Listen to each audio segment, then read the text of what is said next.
अस्सलाम वालेकुम। ये सोलर से 214 वोल्ट आ रहे हैं। ये मैं दिखाता हूँ, 212 वोल्ट आ रहे हैं। 212 वोल्ट को अब एक और तजर्बा करेंगे कि मोटरसाइकिल का प्लग से स्पार्क करवाएंगे। ये कैसे करता है, अच्छा सब करें। इस बॉडी ना लाऊं ए मैं करे उन हाथ रखे मोल खेलने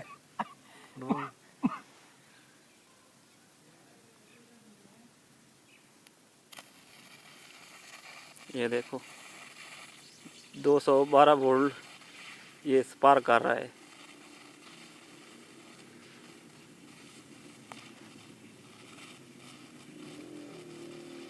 ये 212 वोल्ट।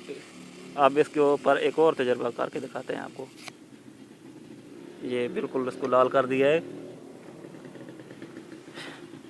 ये इसी वोल्ट की एलईडी है। कितने वाट की है शायद? 50 वाट की एलईडी है।